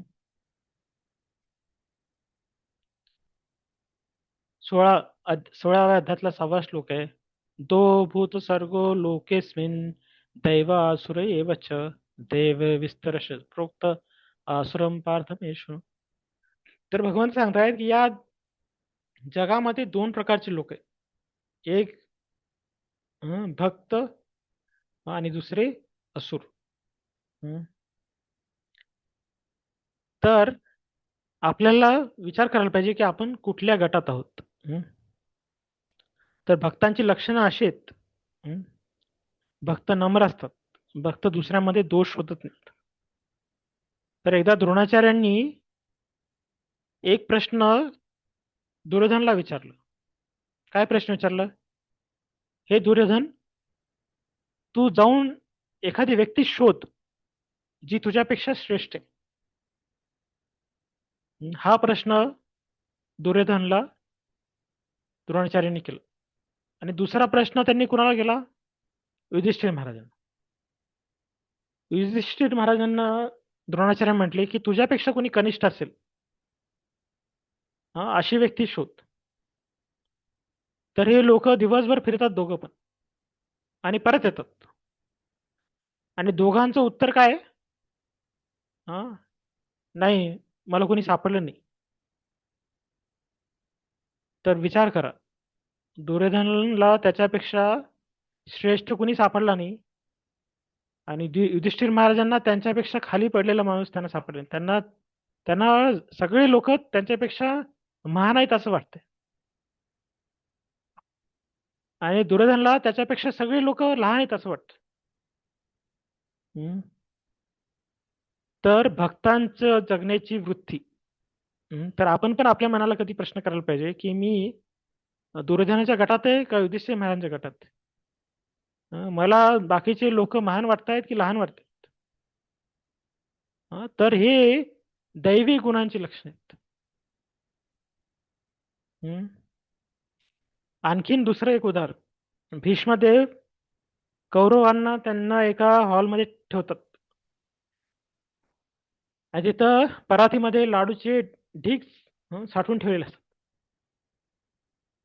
पण त्यांचे हात बांबूनी बांधलेले असतात खांद्यापासून ते मनगटापर्यंत. तर ते कोपऱ्याला वाळता येत नाही हात. आणि असे 100 लोकांना त्या एका महालात ठेवलं आणि दुसऱ्या ठिकाणी 5 पांडवांना त्यांचे पण हात बांधली होती आणि असं सोडून 2 तासांनी येऊन बघतात ते. तर एका हॉलमध्ये लाडू सगळीकडे आहेत, छतावरती आहेत, पडद्यावरती आहेत, डोक्यावरती आहे, नाकावरती आहे, पण तोंडात मात्र कुणाच्या लाडू गेलेले नाही. आणि पांडवांच्या कक्षेत येतात तर तिथे बघतात भीम खाऊन आडवा झालेले. तर सांगा या दोन्ही मध्ये काय फरक आहे? दोन हॉलमध्ये काय झालं असेल?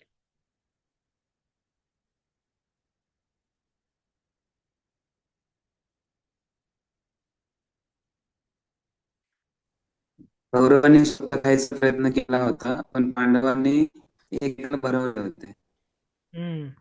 तर जिथं सगळे म्हणतात की माझी सेवा झाली पाहिजे, माझी सेवा करा, माझी सेवा करा, तिथं सगळेच त्रस्त होतात. पण जिथं दुसऱ्यांची सेवा करण्याची इच्छा असते तिथं सगळ्या सेवा होऊन जातात. तर भक्तांच्या आयुष्यामध्ये ते सर्वांना भगवंताशी संबंधित बघून ते दुसऱ्यांची सेवा करण्याचा प्रयत्न करतात. पण भौतिकवादी लोक स्वतःला भगवंत समजून स्वतःला केंद्रबिंदू बनवून सेवा घेण्याची त्यांना इच्छा असते. त्यामुळे ते स्वतः कधीच सुखी नाही होऊ शकत. तर असा फरक असुर आणि दैवी लोकांमध्ये असतो. त्यामुळे या श्लोकात सांगितलेलं आहे की जी लोक भगवंत प्रित्यर्थ कार्य करतायत ते भगवत धामात जातील. पण जे लोक स्वतःचे इंद्रिय भोगासाठी कार्य करतील, स्वतःला सुखी बनवण्याचा प्रयत्न करतील, ती लोक त्यांची गती काय आहे? असुर लोक, असुरी नामते लोक, म्हणजे जे सगळे खालचे पाताळ सतल तलातल हे जे लोक आहेत त्यांना असुरी लोक म्हटलेले. त्या ठिकाणी त्यांची वाटचाल होते. तर भक्त कसे वागतात, त्यांचा उद्देश काय असतो आणि का ते त्यांच्या दैवी गुण असतात. आणि जे असुरी व्यक्ती आहेत ते कोण आहेत, त्यांना असुरी का म्हटलं जाते आणि ते ते कशामुळे असुरी होतात, त्यांचे उदाहरणं काय आहेत आणि त्यांचे लक्षणं काय आहेत, ते या श्लोकामध्ये आपल्याला सांगितलेलं आहे.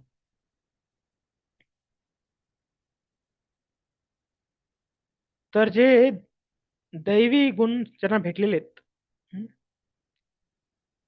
त्यांचा भाव कसा असतो, ते स्वतःला भगवंतांचे पाईक समजतात आणि भगवंतांचा सर्व जीवांशी कसा संबंध आहे याची त्यांना जाणीव होते. त्यामुळे ते सर्व बाकी जे प्राणी मात्रांना भगवंतांची प्रजा आहे, भगवंतांची हे सगळ्यांचा संबंध आहे, या भावनेमुळे ते दुसऱ्यांना छळण्याचा कधीच प्रयत्न करत आणि त्यांना मनुष्य देह ची त्यांना किंमत असते, की मनुष्य देह हा 84 लक्ष योनीनंतर भेटलेला आहे. तर या शरीराचा उपयोग आपल्याला समुद्र भौतिक जे भौतिक जग आहे, त्याला काय समजले, मृत्यू संसार सागर. या मृत्यू संसाराच्या सागरातून जर आपल्याला बाहेर पडायचं असेल तर आपल्याला काय करायला पाहिजे, या मनुष्य देहाचा उपयोग भगवंत भक्तीमध्ये सदुपयोग करायला पाहिजे, जेणेकरून आपला जो आत्मा आहे या जगातनं भगवंतांच्या धामाकडे जाईल. तर असं जर कोणी करत असेल तर आत्म्याला परत जीवेरे स्वरूप कृष्ण रे नित्यदास या स्थितीमध्ये जर आणत असेल, तर हे शरीर आपल्याला मिळालेले आणि आपण या शरीराचा उपयोग भगवंताच्या सेवेत लावून आपल्याला जर भगवंतांचा दास आहे याची जर जागृती होत असेल, या भावनेची जर जागृती होत असेल, तर या देहाचा लाभ आहे. तर तुकाराम महाराज सुद्धा म्हणतात, हेची दान देगा देवा तुझा विसर न व्हावा. तर ते काय म्हणतात, भगवंता मला द्यायचं असेल तर एकच दान द्या, काय, तुमचा विसर न व्हावा.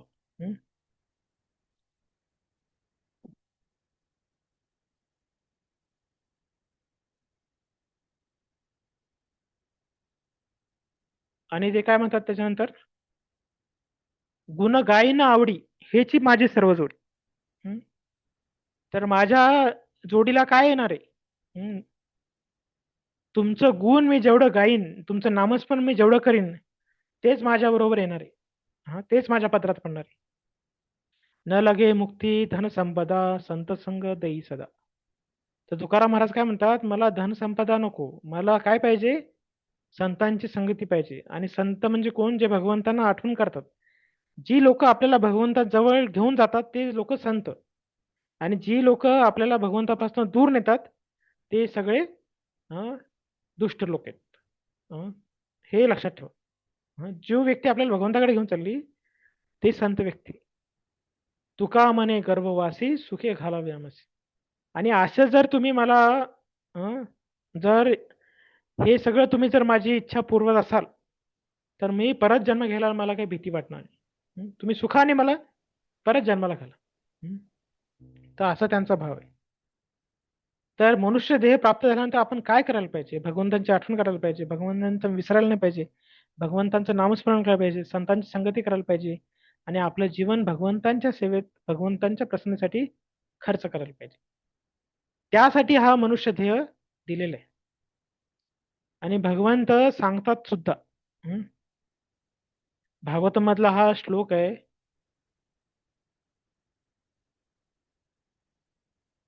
11व्या स्कंदातला 9व्या अध्यायातला 28वा श्लोक आहे.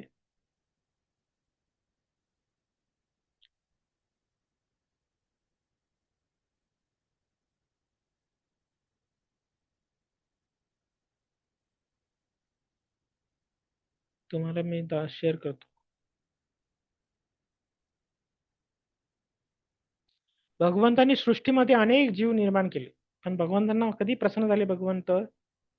सृष्ट्वा पुराणी विविधान्य जयात्मशक्त्या वृक्षान् सहिस्पृश पशून् खगदन्त शूकान् तैस्तैर्तुष्ट हृदय पुरुषं विधाय ब्रह्मावलोकधिशनं मुदमापदेव.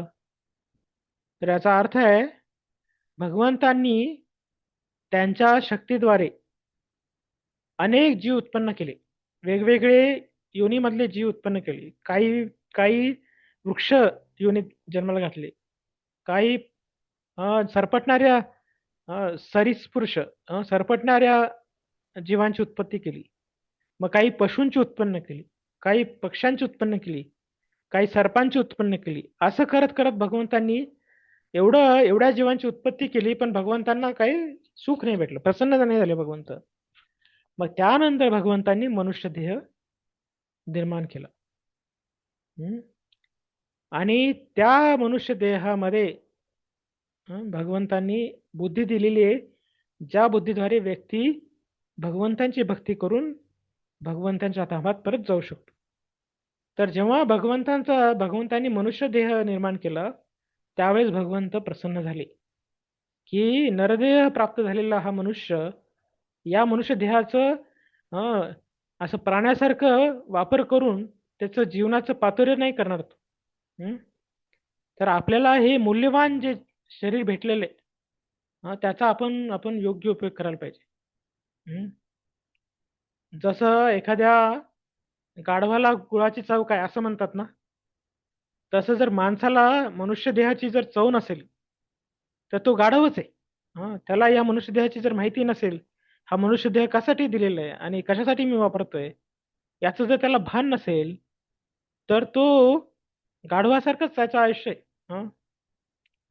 तर आपल्याला मनुष्य देह दिलाय तो भगवंतांचं नामस्मरण करण्यासाठी, भगवंतांची अर्चविग्रहाची सेवा करण्यासाठी, भगवंतांसाठी कार्य करण्यासाठी.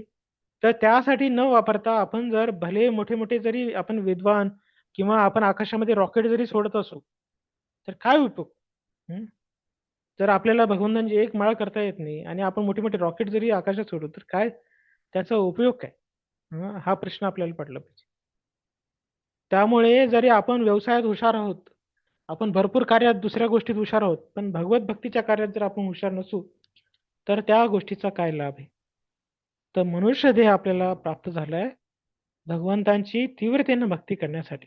तर आपण ती जर भक्ती सोडून बाकी गोष्टीमध्ये जर हुशार असू तर त्या हुशारीला काही फायदा नाही.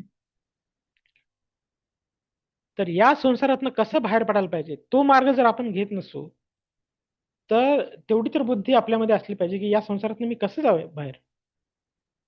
तर त्यासाठी हे महत्वाचं. तर हे जे दैवी लोक आहेत त्यांची लक्षणं आहेत. आता असुरी लोकांची लक्षणं कशी आहेत? तर असुरी लोक मनुष्य देहाला किंमत देत नाहीत. काही काही लोक तर मनुष्य देह त्यांना मिळतो तर त्यांना वाटतं अरे मी प्राणी झालो तर किती चांगलं होईल. तर एक व्यक्तीने जपानमध्ये पैसे खर्च करून प्राण्याचा ड्रेस बनवला आणि त्यामध्ये तो स्वतःला कुत्रा बनवून आपलं आयुष्य त्याला कुत्रा बनवून त्याला जगायचं. विचार करा की लोक कुठल्या दिशेला चालले. हम्म? त्यांना माणसाचं शरीर प्राप्त झालंय पण त्यांना कुत्रं म्हणून जगायचं. आणि त्यासाठी त्यांनी कितीतरी लाख रुपये खर्च करून तसलं स्वतःवरती तसला ड्रेस घालून घेतलं त्यांनी आणि कुत्र्यासारखं त्याला फिरायचंय. हम्म? तर हे त्यांना आसुरी वृत्तीचे लोक म्हणले. तर अशी आसुरी वृत्ती लोक आत्म्याचं कल्याण करत नाहीत. तर ते आत्म्याचं जे लक्षण आहे भगवंतांची सेवा करणे, ती सेवा ते भगवंतांची करत नाहीत. लोक भगवंतांचा अभिषेक करत नाहीत. लोक घरामध्ये भगवंत ठेवत नाहीत, पण घरामध्ये मोठी मोठी कुत्री ठेवतात आणि ते कुत्री जेव्हा मलविष्ठात त्या करतात ते उचलतात ते लोक. त्यांना असं त्या कुत्र्याला आंघोळ घालणे, कुत्र्याला खाऊ घालणे, कुत्र्याला आपल्या पलंगावर घेऊन झोपणे, अशी त्यांना त्या गोष्टी करायला त्यांना आनंद वाटतो. तर बघा एवढ्या एकदम गलिच्छ गोष्टी करायला ते तयार आहेत. पण घरामध्ये भगवंतांना एक अगरबत्ती किंवा एक फूल अर्पण करायला त्यांना जीवावरती. तर असं लोकांकडे पैसा आहे, लोकांकडे वेळ आहे, पण इच्छा मात्र भौतिक इच्छा आहे. ते पैसे नाही तिथं खर्च करतील किंवा वेळ नाही तिथं देतील, पण भगवंतासाठी वेळ द्यायला त्यांना जीवावरती येतं. आणि त्यांना प्रश्न विचारला, अरे मंदिरात या, तर ते म्हणतात वेळच नाही. तर मंदिरात यांना त्यांना वेळ नाही आणि पिक्चर बघायला त्यांना वेळ आहे. तिथं तर पैसे देऊन ते तिकीट काढून जातात. तर त्यावेळेस त्यांना वेळ नाही असं या प्रश्नाचं उत्तर नसतं. तर जेव्हा आपण रथयात्रा काढतो किंवा आपण मंदिरामध्ये भगवंतासाठी मोठे मोठे खर्च करतो, तर चांगले लोक येऊन म्हणतात, अरे काय तुम्ही एवढे पैसे आहेत तुमच्याकडं, तुम्ही गरिबांना खाऊ घाला, तुम्ही कशाला हे मूर्तीपूजा किंवा हे रथयात्रा वगैरे खर्च करताय. तर अचानक त्यांना सगळे गरीब लोक आठवतात. जेव्हा मंदिरात ते येतात ना, मंदिरात विग्रहांचं एवढं चांगलं शृंगार वगैरे बघून त्यांना लगेच गरीब लोक आठवतात. पण सरकार एवढे रॉकेट चंद्रावरती सोडतं आणि ते चंद्रावरती कधी कधी रॉकेट जात नाही, तर करोडो करोडो अब्जाचा जो प्रोजेक्ट आहे तो नाकाम होतो. त्यावेळेस त्यांना गरीब लोक आठवत नाहीत. जेव्हा आकाशामध्ये रॉकेट सोडतोय आपण, त्यावेळेस काय जगातले सगळे गरीब लोक गायब होतात का? आणि फक्त जेव्हा आपण भगवंतासाठी काही खर्च करतो त्यावेळेस मात्र गरीब लोक जगात येतात, असं आहे का? तर हे सगळं कसलं आहे? आसुरी वृत्ती. पहिलेच्या काळी सगळे राजाच्या महालापेक्षा भगवंतांचं मंदिर मोठं असायचं. आता तुम्ही कुठल्याही दिव्य क्षेत्रात जा, जयपूरला जा किंवा जगन्नाथपुरीला जा, द्वारकेला जा, भगवंतांची मंदिरं भव्य दिव्य आहेत. ते राजांचे महाल तिथं काही अजून नसतील, पण आता जगामध्ये सगळ्यात मोठ्या मोठ्या वास्तू कुठल्या आहेत? मॉल, पिक्चरचे थिएटर किंवा हॉटेल, या असल्या गोष्टी. ते ताजमहल वगैरे आहे ते काय आहे? ते थडग्यावरती बांधलेलं महाल आहे. तर बघा, जी लोक आसुरी वृत्तीचे असतात ते कुठं खर्च करतात पैसे? तर भगवंतांना ते छोटस कोपरा देतील. तर ज्यांच्या जीवनामध्ये भगवंत प्राधान्य आहे, ज्या लोकांनी भगवंतांना जीवनात प्राधान्य दिलेले, त्या लोकांना भगवंत प्राधान्य देतील. पण ज्या लोकांनी भगवंतांना एकदम शोधून सापडणार नाही अशा ठिकाणी भगवंतांनी ठेवले, तर त्या लोकांना त्यांना कसे भगवंत लक्ष देतील? तर अशा प्रकारे आपल्याला मनुष्य देह प्राप्त झालेला आहे, तर आपण या आसुरी वृत्ती आणल्या नाही पाहिजे. तर आसुरी वृत्ती म्हणजे काय? मी आणि माझं, मला सुख भोगायचं, मला संतुष्ट व्हायचं, माझी प्रसन्नता महत्वाची. तर अशा प्रकारे आसुरी लोक स्वतःच्या सुखासाठी दुसऱ्यांना मारायला सुद्धा मागे पुढे बघत नाही. तर असे काही राजनेते होऊन गेले ज्यांनी आपल्या स्वतःच्या संतुष्टीसाठी लाखो लाखो लोकांना मारून टाकलेले. माणसांना नाही, जनावरांना नाही, जीवेच्या लालसेपोटी लोक कितीतरी जीवांना मारून टाकतात.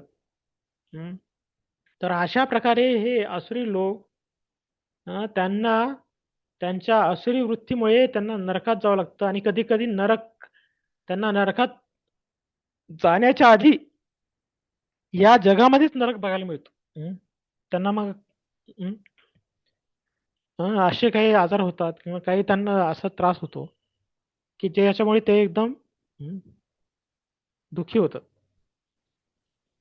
तर हे आसुरी वृत्तीचं लक्षण आहे. ते फक्त धार्मिक असण्याचं ढोंग करणे, हं,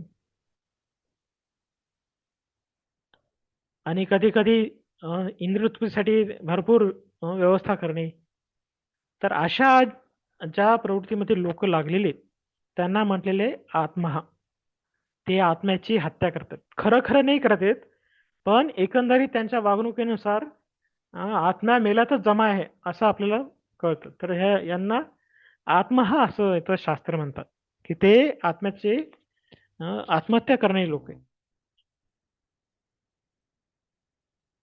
तर शास्त्रामध्ये सुद्धा सांगितलेले की नरकी लोकांची लक्षणं कशी. तर चैतन्य चरित्रामृत मधला एक पद्मपुराणाचा श्लोक आहे, तुम्हाला मी तो शेअर करतो.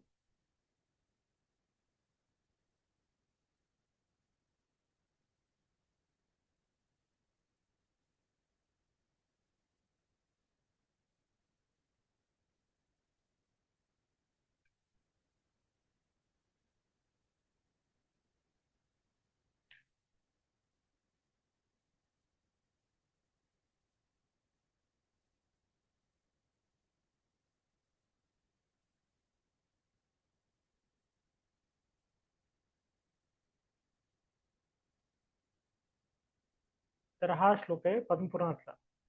अर्थे विष्णू शिलाधीर पुरुषो नरमतीर वैष्णवे जाती बुद्धीर विष्णुर्वा वैष्णवानां कलिमलमथने पादतीर्थे अंबुबुद्धी श्री विष्णुर्नाम्नी मंत्रे सकल कलशु ही शब्द सामान्य बुद्धीर विष्णोर सर्वेश्वरे तद इतर साम्य धीर यस्य वा नारकी सा.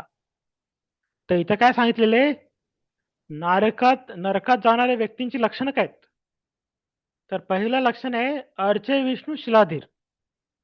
तो व्यक्ती भगवंतांच्या अर्चविग्रहांना दगड, माती किंवा लाकडाचं बनलेलं असं मानतो. हम्म? तर जी व्यक्ती अर्चविग्रहांना दगड समजते, ती व्यक्ती नरकात जाणारी व्यक्ती आहे. दुसरी गुरुषु नरमती. जी व्यक्ती गुरूंना सामान्य मनुष्य समजते, ती व्यक्ती सुद्धा नरकात जाण्याची लायकीची. आणि तिसरी वैष्णवी जाती बुद्धी. जर वैष्णवामध्ये ती जर जाती पाडत असेल की हा शूद्र जातीचा वैष्णव आहे, हा वैश्य जातीचा वैष्णव आहे, हा क्षत्रिय जातीचा वैष्णव आहे, हा ब्राह्मण जातीचा वैष्णव आहे, हा भारतीय वैष्णव आहे, हा अमेरिकन वैष्णव आहे, हा काळा वैष्णव आहे, हा गोरा वैष्णव आहे, हा ठिंगू वैष्णव आहे, हा उंच वैष्णव आहे, हा गरीब वैष्णव, हा श्रीमंत वैष्णव आहे. असं जर वैष्णवांना जर तो त्यामध्ये भेद करत असेल, तर ती व्यक्ती, त्याची बुद्धी नारकी बुद्धी, तो नरकात जाण्याच्या लायकीचा माणूस आहे. विष्णुर्वा वैष्णवानां कलिमलमथने पादतीर्थे अंबुबुद्धर. तो जर गंगेचं पाणी भगवंतांच्या चरणामृत किंवा वैष्णवांच्या चरणामृतला सामान्य पाणी समजत असेल, तर ती व्यक्ती सुद्धा नारकी आहे. आणि त्यानंतर श्री विष्णूर नामनी मंत्रे सकल कलशुची शब्द सामान्य बुद्धीर. जर भगवंतांच्या हरिनामाला तो जर साधारण ह र क श न र म असे जर व्यंजन किंवा अक्षर समजत असेल, त्याला त्यात भगवंतांचं दिव्य रूप वाटत नसेल, त्याला त्यात भगवंतांचं दिव्यता दिसत नसेल, पण त्याला फक्त ते बाराखडी वाटत असेल, तर अशी व्यक्ती सुद्धा नारकीच आहे. विष्णू सर्वेश्वर तद इतर धीर बुद्धी. तर भगवंतांना तो अन्य देवदेवतांशी समान समजतो. अशी व्यक्ती सुद्धा नारकी व्यक्ती आहे. हं. तर असे ज्यांचे विचार आहेत त्यांना नारकी वृत्तीचे व्यक्ती म्हटलेले. तर हे सगळे असुरी नामती लोक अशा नारकीय लोकात जाण्यासाठी तयार आहेत. तर या गोष्टीची आपण काळजी घ्यायला पाहिजे. तर भक्ती मार्गात कुणी लागला असेल आणि समजा त्याचं भक्ती जर संपूर्ण झाली नसेल, तर प्रभुपाद तिथे सांगतायत की त्यांचा जन्म एखाद्या वैष्णवांच्या घरात होईल किंवा एखाद्या श्रीमंत घरात होईल. तर भगवद्गीतेत सांगितलेले पाप्य पुण्य कृताम लोकान उषित्वा शाती सामा नाम श्रीमताम गेहे योग भ्रष्टो विजायते. तर एखादा भक्ती मार्गामध्ये जर त्याचं पतन झालं समजा, तर त्याची भक्ती जेवढी केली तेवढी नष्ट नाही होणार आहे. भगवंत त्याला परत संधी देतील. त्याची भक्ती जिथं थांबलेली आहे तिथनं परत चालू करण्यासाठी. तर अशा व्यक्तीला भगवंत अजून सुखात ठेवतील. त्याला एखाद्या श्रीमंताच्या घरात जन्माला देतील किंवा त्याला एखाद्या वैष्णवाच्या घरात जन्माला देतील, जे त्याला लहानपणापासून भगवंतांचं नामस्मरण, भगवंतांची भक्ती करता येईल.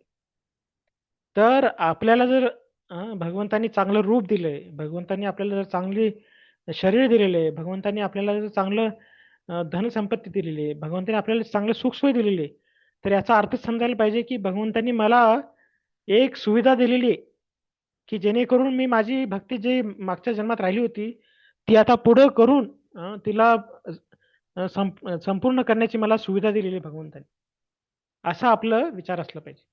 असं नाही की मी सुंदर आहे, मग मी दुसऱ्यांना आकर्षित करण्यासाठी माझं सुंदरवाचं वापर करेन किंवा माझ्याकडं पैसे आहेत तर मी ते उधळपट्टी करण्यासाठी खर्च करेन, असं नाही. तर आपल्याला उच्च काळात जन्म झाला असेल किंवा श्रीमंत घरात जन्म झाला असेल, सुंदर रूप भेटलं असेल, तर आपल्याला लक्षात ठेवलं की माझं मागच्या जन्मात काहीतरी थोडंफार राहिलं होतं भक्ती, ते आता मला करायची संधी प्राप्त झालेली. त्यामुळे आपण आता जे मनुष्य देह आपल्याला प्राप्त झाले, जी परिस्थिती आपल्या आहे शेजारी, त्याचा उपयोग करून आपण भगवंतांच्या भक्तीमध्ये तीव्रतेने लागलं पाहिजे. तर हे उद्देश असं केल्याने आत्म्याचं कल्याण आहे. जर असं न करता जर आपण आपलं आयुष्य पशुपक्षीसारखं, प्राणीसारखं इंद्रियभोगासाठी जर आपण खर्च करू, तर आपण आपल्या आत्म्याला मारल्यासारखं आहे. आणि त्यामुळे आत्म्याला नरकी यातना होतील. हे पुढचं त्याचं गंतव्यस्थान हे खालच्या लोकांमध्ये जाणार आहे. त्यासाठी व्यक्तीने सावध होऊन या मनुष्य देहाचा उपयोग भगवंतांची भक्ती करण्यासाठी केला पाहिजे. आणि त्यासाठी प्रभुपादांनी आपल्याला एवढी सुविधा दिलेली, भक्तांचा संघ दिलेले आहे, पुस्तकं दिलेत वाचायला, एवढे रेकॉर्डिंग आहेत. तर अशा प्रकारे आपण आपला वेळ भगवत भक्तीमध्ये लावू तर आपलं जीवन यशस्वी होईल आणि आपल्याला हे आत्म्याचा नाश करण्याचं पाप लागणार नाही. तर हे या श्लोकामध्ये आपल्याला शिकायला मिळतं. ठीक आहे. तर कोणाला काही प्रश्न असेल तर विचारा, नाहीतर आपण इथं विराम देऊ. हरे कृष्ण.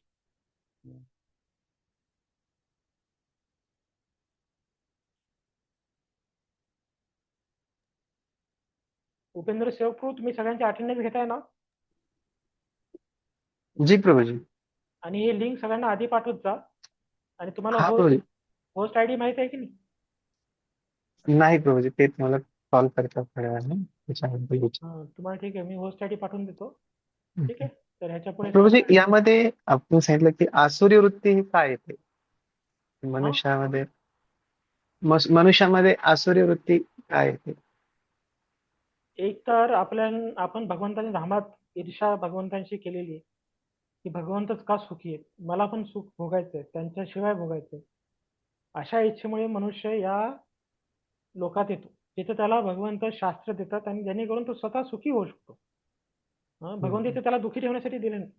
शास्त्र दिले जिथे व्यक्ती शास्त्राचं पालन करून तो स्वतः सुखी होऊ शकतो भगवंतांच्या विरहामध्ये.